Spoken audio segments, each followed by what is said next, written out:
Merci Bandeko Balandi, au Balandaka, émission Espace Bilembo. Émission le Belaga toujours, visibilité à chef de l'État, à Ouattozali, dans le centre financier de Kinshasa. Et si Kanini, tout ça, le Belaga, état généraux et à portefeuille. Ma monique, portefeuille, Nabiso, les Allemands en Kokoso, ma compagnie Nabiso, les Allemands Bambeba, Yango, Besper, Bayeko Vanda, pour la Kotala, Ndeni, Bakoyko Bongisa, Bambeba Wana.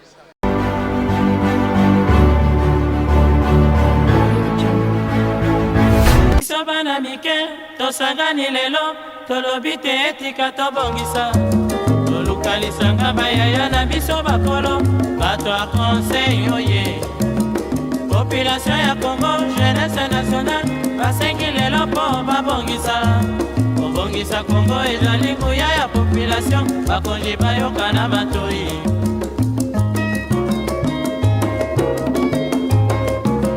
kobongisa mboka eponi motu te moto nyonso na mosala tolukaki lipanda tobongisa mpe yango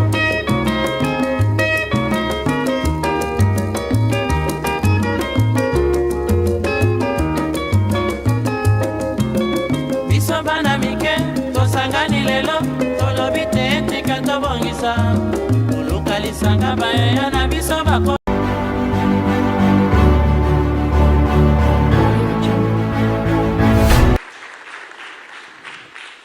Le protocole invite M. Jean-Lucien Boussa, ministre du Portefeuille, à prendre la parole.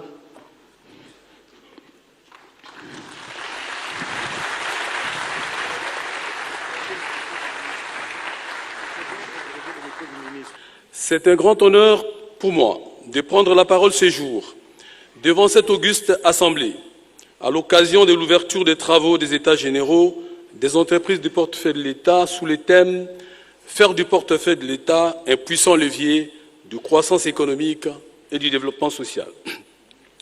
Ce rendez-vous historique, décidé par son Excellence Monsieur le Président de la République, chef de l'État, à qui je réitère mes hommages les plus déférents, lors de la deuxième réunion du Conseil des ministres, marque sa détermination à réorganiser ces entreprises dans le but d'en faire des outils efficaces et stratégiques pour la croissance économique et le progrès social. Excellences, Mesdames et Messieurs, l'occasion m'est ainsi donnée d'adresser mes sincères remerciements ainsi que mes chaleureuses félicitations au Président de la République, chef de l'État, pour sa clairvoyance, l'intérêt et l'importance qu'il accorde aux entreprises du portefeuille de l'État au regard de ce qu'elles représentent en tant que catalyseurs de la prospérité.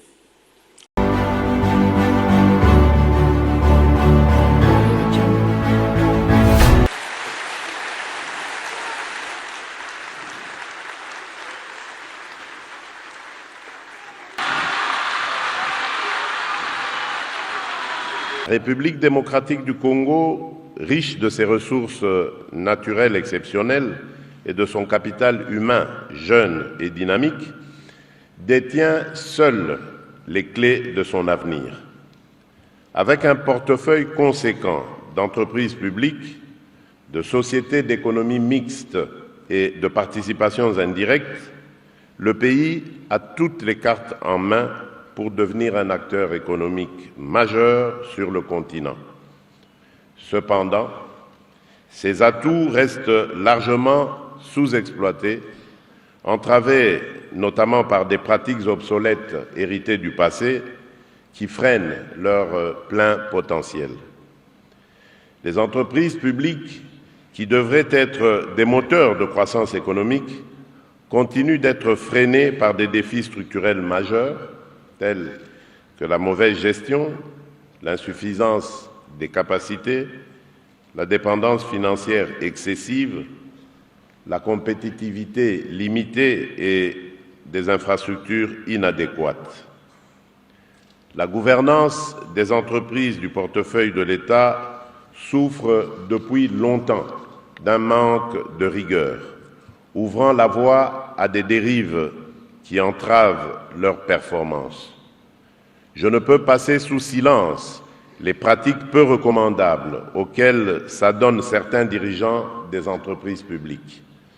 Ces comportements souvent exacerbées par des rivalités internes, mettent en évidence des luttes de pouvoir entre présidents de conseils d'administration et directeurs généraux, entre directeurs généraux et leurs adjoints, entre conseils d'administration et comités de gestion ou encore entre délégations syndicales et comités de gestion. Ces conflits nuisent non seulement à la compétitivité de nos entreprises, mais paralysent également leur opération, compromettant ainsi nos efforts collectifs pour améliorer les conditions de vie des Congolais et propulser le pays vers l'émergence. Face à cette situation, il est impératif de rappeler à chacun sa responsabilité. Une gouvernance éthique et une collaboration constructive dépourvues de rivalités personnelles et d'égos mal placés sont essentielles pour remettre ces établissements sur la voie de l'efficacité. Les différentes tutelles ministérielles doivent, quant à elles, jouer pleinement leur rôle, celui de facilitateur impartial et rigoureux en agissant en amont pour éviter que les tensions ne dégénèrent en crise institutionnelle. Il est temps que les entreprises du portefeuille de l'État deviennent des modèles d'excellence et de compétitivité, capables de créer des emplois, de contribuer aux recettes publiques et d'offrir des services de qualité à nos concitoyens. Et de cette manière, propulser notre nation vers une nouvelle ère de prospérité. Cet idéal exige une transformation en profondeur.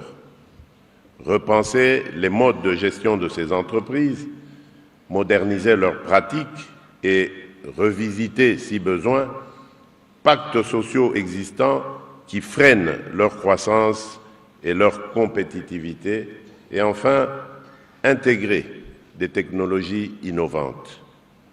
Il faut absolument instaurer une gouvernance exemplaire à la tête de chacune de ces structures. Je refuse de laisser des dysfonctionnements internes ou des conflits de leadership compromettre la mission de nos entreprises publiques. La gestion des entreprises du portefeuille de l'État devra désormais être irréprochable.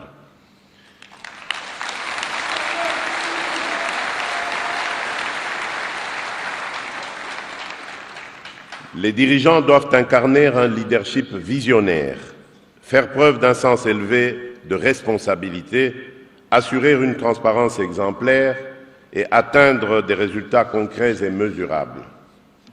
Le ministre du portefeuille ainsi que tous les ministres sectoriels ont reçu de moi des instructions fermes quant à la nécessité de garantir un climat de sérénité au sein des entreprises du portefeuille de l'État et des établissements publics, en veillant au respect des principes de bonne gouvernance et à la préservation de leur stabilité. Dans ce même ordre d'idées, la lutte contre la corruption et l'impunité ne sera plus un simple discours. Elle est au cœur de mon engagement. Bien que des mesures aient déjà été mises en place par le gouvernement pour renforcer cette bataille, il est impératif d'insuffler une dynamique nouvelle, notamment au sein des entreprises du portefeuille de l'État. Les ressources nationales doivent servir les intérêts collectifs et non être détournées au profit de quelques-uns.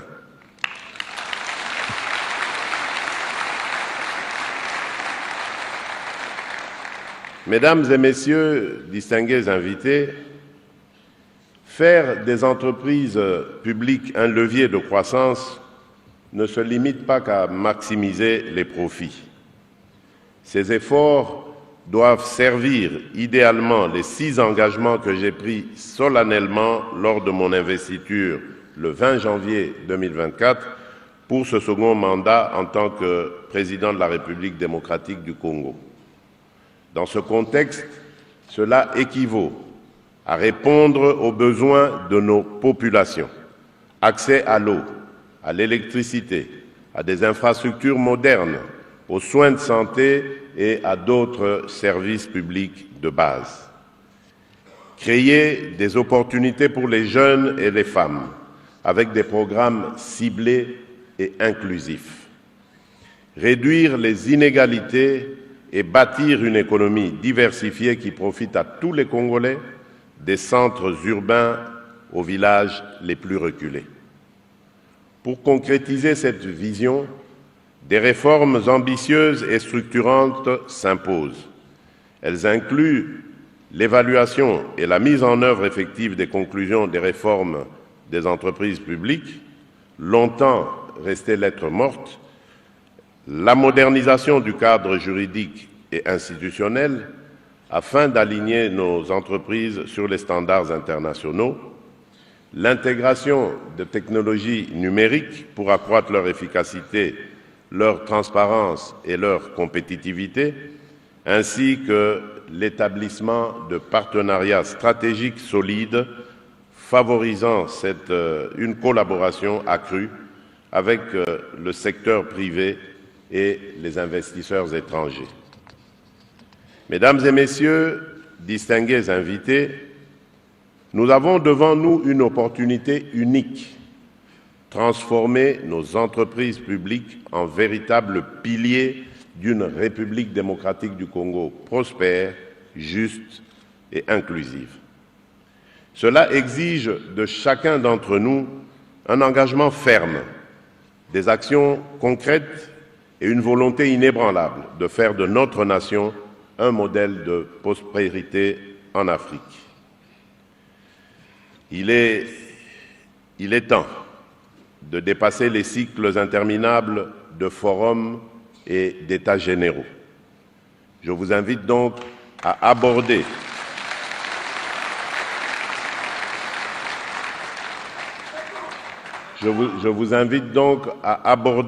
ce processus avec détermination et pragmatisme afin que ces assises marquent le véritable point de départ d'une transformation profonde, durable et irréversible de nos entreprises publiques. Sur ce, je déclare ouverts les États généraux des entreprises du portefeuille et souhaite plein succès aux travaux y afférents. Que Dieu bénisse nos efforts, que Dieu bénisse la République démocratique du Congo et son peuple. Je vous remercie.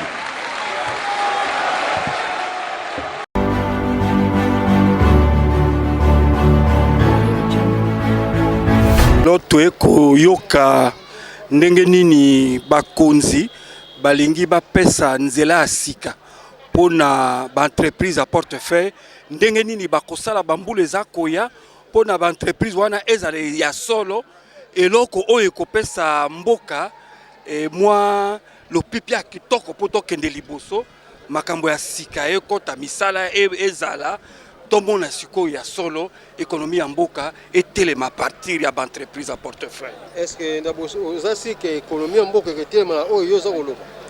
Mais eza ongana za koloba te eza oyo ekosalama wana nde ekopermettre ndenge boki bakonzi balobi bazozela bato ya mayele bapesa ba résolution bapesa makanisi à partir ya makanisi wana bango bakonzi bakozwa ba décision wana nde kopesa ba entreprise nguya po bakende liboso. Je salue particulièrement le discours du chef de l'État qui a bien voulu orienter les choses en épinglant ce qu'on appelle des réformes. Le chef a laissé qu'il faut des réformes profondes pour faire de sorte que nos entreprises redeviennent réellement les piliers ou les socles de l'économie nationale. Et bien au-delà de ça, le chef a posé un diagnostic nauséabonde sur ce qui se passe dans les entreprises publiques, les conflits permanents entre les conseils d'administration et les comités de gestion. Et je salue particulièrement les efforts et l'ensemble fournis par le ministre de portefeuille, M. Jean-Lucien Boussa Togba, pour la convocation de ces États généraux, qui sera un cadre qui pourra faire de sorte que la gouvernance au niveau des entreprises de portefeuille répondent à l'équité. Vous savez très bien qu'aujourd'hui, c'est difficile et impossible de voir comment la rémunération ou soit la tension salariale est répartie au niveau des entreprises de portefeuille. Il y a des écarts très très considérables entre les cadres de direction, les cadres de collaboration, les cadres de maîtrise ainsi que les exécutants. Nous sommes tous des Congolais. Nous voudrions bien que les directeurs soient placés à leur rang, mais aussi ne méprisez pas la masse laborieuse qui travaille au sein de ces entreprises de portefeuille. Les écarts des salaires sont très très considérables. Ajoutez à cela la promotion. Pouvez-vous accepter que dans une entreprise, un agent fasse 10 ans, 15 ans sans pour autant être promu à une fonction ou soit à un grade supérieur? Et nous devons faire de sorte que nous réfléchissons ensemble de manière à ce que les antivaleurs qui ont élu domicile au sein des entreprises cessent pour relever efficacement les entreprises du portefeuille dans notre pays.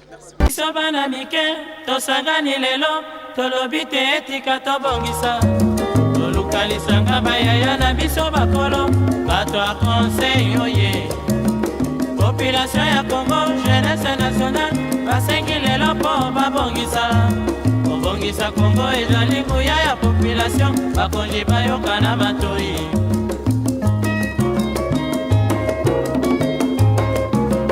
Kobongisa mboka eponi motute. Merci Nandenge Opesinga Ndekisa pour que to informer bakongomani nyonso.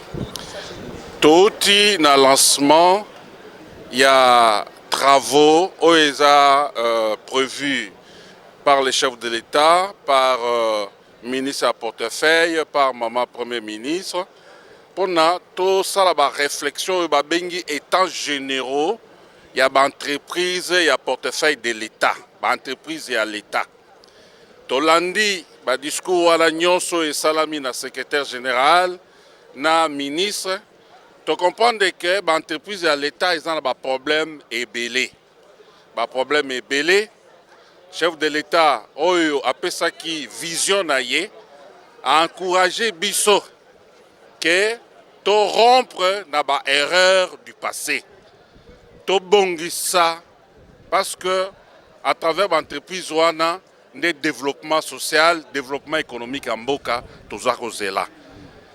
Donc, to sepeli makasi parce que l'entreprise est une entreprise congolais. Alors, l'air mokonzi mboka azongi silbiso ke to bongisa to sepeli makasi to kokutana na ba kulutu ndenge baza pembeni awa to ko discuter pour que to proposer mokonzi ba idée oyo ko sala que to rompre définitivement na ba erreur de passé. Tomeka, babiloko nyonso wana balobi, ezala problème à gouvernance, problème à corruption, problème à détournement, problème à cadre juridique, problème est belé. Toko réfléchir, to proposer na mokonzi mboka pour que l'entreprise ezala redresser effectivement et produire prospérité oyo ba congolais bazozela pour na kozwa misala, pour na kobongisa pe social na bango. Voilà.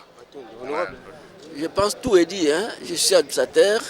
Nous sommes très contents de l'observation de Salami na Moussala na lancement ya lelo. Donc Berer ezalaki makasi.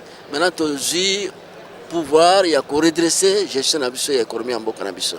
Biso ba portefeuille nous devons contribuer efficacement na ndenga malamu pour créer ba emploi pour ba jeunes, surtout pour ba jeunes. Mokonzo mboka zo insiste mingi na ba jeunes. Ba jeunes pas za misala, pas za misala il faut biso na ba entreprise to bongisa.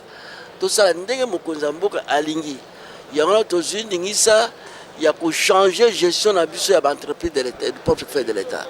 Donc na sepele nango ndenge mokonza mboka zima kana mboka na ministre biso portefeuille longonya na maman premier ministre longonya to repesa mboka to sala ndenge basengi mpoke nkita ekolo emata. Biso bana mike to sangani lelo to lobite etika to bongisa. Kalisanga bayaya na biso bakolo bato a conseil oye. Population ya Congo, jeunesse nationale, basengi lelo po babongisa. Kobongisa Congo ezali kuya ya population, bakonji bayoka na batoi.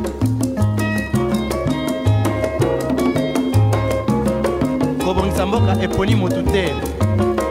Merci beaucoup papa nakumisi penza mokeli chef de l'état penza we na biso tomoni penza za na souci ya mboka na biso surtout à valoriser biso ba mama na jeunesse ministre ya portefeuille vraiment na ndenge azolatela na azolandela vision chef de l'état alakisi penza o nzembo na biso bato yemi debout congolais bel élan autozozwa vraie indépendance dans la paix malgré toza torturé malgré bagresseur bazo envahir biso omoni père de la nation aza wana po ndenge omoni kaka soso abatelaka bampate na ye abatelaka basoso na azobomba bango na mapapu nde chef de l'état azosala nani ministre ya portefeuille alakisi penza ke soleil levant population tant maîtrise bambula na bambula tonyo kwami valeur ezalaki te mokili mobimba tozo beta mabazo kunda biso vivante bazo kata biso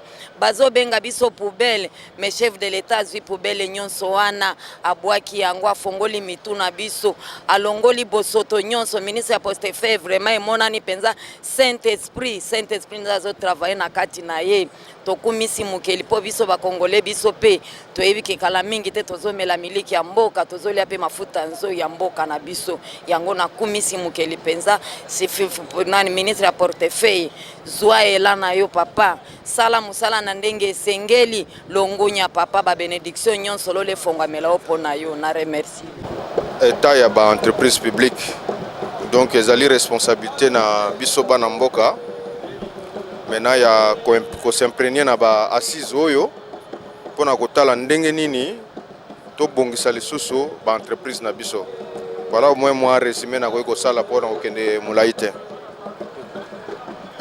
kasi ezaka na même ordre d'idée oyo mondeko auti koloba ezali poto revoir lisusu ba entreprise na biso po ete mboka ekende liboso nde yango wana un peu de mots.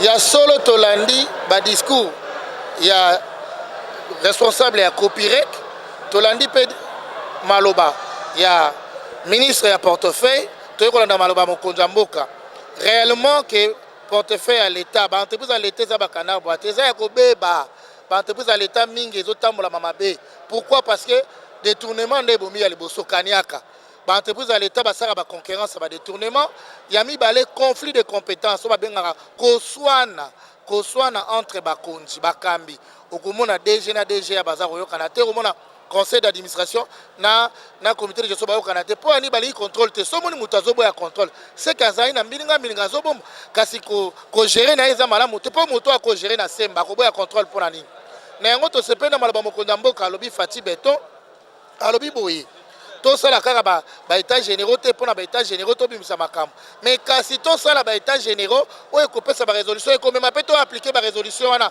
etikala kaka na ba tiroir te sala pe misana na ngoto mona mais to kolika te lokwa Jean Lycée Boussa ka moto maele na ba états généraux ba koluka ba bongisa architecture et vendre ya ba comité de gestion ba conseil d'administration ba redéfinir ba compétences mususu to mo lokwa ba DGA ba saka le côté musana bombe ko bundisa ba DG mais dis-moi ce qu'on peut trouver qu'on a déjà na ba joindre so baza ba définir ba attribution na bango et qu'on a malam l'état généraux to kasé ko bota ba malam pote to ko sanga na ça financer pour na kota bilongité pour na ça ma sécurité pour ba entreprise à l'état na passe et puis ba riba luka ba solution pote ba tata ba kene ba retraite pour bilenge ba zo misala bilenge ba zo misala ndeni so bato ba usala ba kene retraite yango tina pe état généraux pour et luka misala pe bilenge ba ba komitungi. Je pense que to l'ex batamo kitoko makasi. La recommandation est permettre que Mboka Lelo et Kende Liboso, entre autres, la nomination, il y a des mandataires, il y a l'État, et vous allez les soutenir, parti politique, et vous avez la compétence, il y a Moutou, dès que ça, que Moutou va nommer na poste.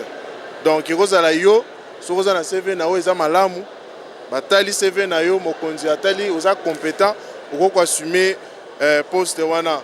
Les lots d'entreprise et portefeuille à l'État, lobby, apporter et belé na économie en boka, participer na budget le président a envisagé pour la sociale, le peuple, pour la construction de l'école, il y a Banzela. Je pense que assise au Totiko pendant 7 jours, 6 jours, et l'équipe vraiment qui tourne au Makas, on a salué la présence, il y a le Premier ministre, on a passé vraiment de très bons moments. Je pense que c'est un peu ça, peuple congolais, tous un président, le Félix Antoine Tshisekedi de Chilombo, à l'élo, à permettre que si il y a état généraux, il y a portefeuille et ça les mandingues et ça les miboy.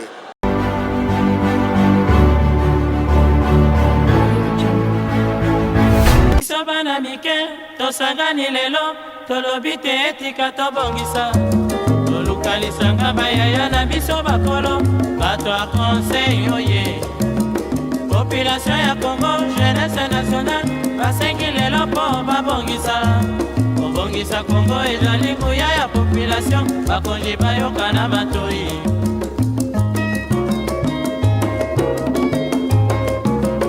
kobongisa mboka eponi motu te moto nyonso na mosala tolukaki lipanda tobongisa mpe yango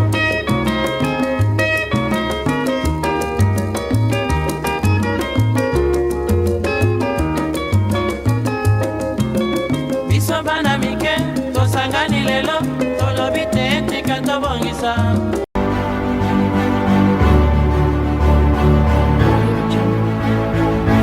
Merci bandeko balandi émission Espace Bilembo, émission oyo elobelaka toujours visibilité ya chef de l'État to vision ya chef de l'État binomo bosei kolanda na bilili ndenge bandeko bakomantaki balobelaki par rapport ya état généraux ya portefeuille tozalaki ya banda lundi ti lelo mokolo ya samedi toujours tozalaki toujours bato mayele bavandaki mpona kotala ndenge nini bakoki kosunga portefeuille basociété ekende liboso bakompani na biso ekoma bakompani ya motuya makambo nyonso tu ezala na ndenge malamu batravaille bafutamaka malamu badéclaration ezalaka lisusu te yango bavandaki kotala bakisi nini oyo bakoki kotia mpona kolongola kosunga maladi oyo ezalaki kati na basociété yango na grâce ya chef de l'État Antoine Félix Tshisekedi na grâce ya premier ministre Judith Suminwa nde andimaki ke excellence Jean Liseba asala état généraux ya portefeuille mpona kotala maladi nini ezali kotambusa basociété na biso yango excellence Jean Lycée Mbusa abetaki certainement makasi na kotala likambo etali corruption détournement bozangi kofuta batravailleur bankokoso nyonso tu wana oyo balobi ndenge nini portefeuille ekotombwama ndenge nini basociété ekotombwama yango excellence Jean Lycée Mbusa ye moko azaki lelo mokolo ya clôture mpona kosukisa 7 jours oyo tozalaki awa mpona kotala maladi nini to kisi nini oyo tokoki kopesa mpo te maladi wana esila. Merci bandeko balandi tokomi na suka émission na biso bato oyo basungaka biso na kamera mpo bolanda bilili oyo eza bongo Amoro Sandemia pe tobosani te ndeko na biso monteur na biso Narcisse HD réalisateur na biso tobosani te Dieudonné Masunda toujours système AXA pe tobosani te Nzungu Toussaint Nzungu baosa ke baimage za kitoko balamba image ekende place nyonso bozali na ndako tobosani te directeur na biso ya programme Zedi Mukoko Mobala Mbinga pe tobosani te directeur na biso DG na biso JP Kambai tobosani pe te o toujours na lobaka boss de boss Héros Ilunga akotika toujours Héros Ilunga boss de boss. Merci.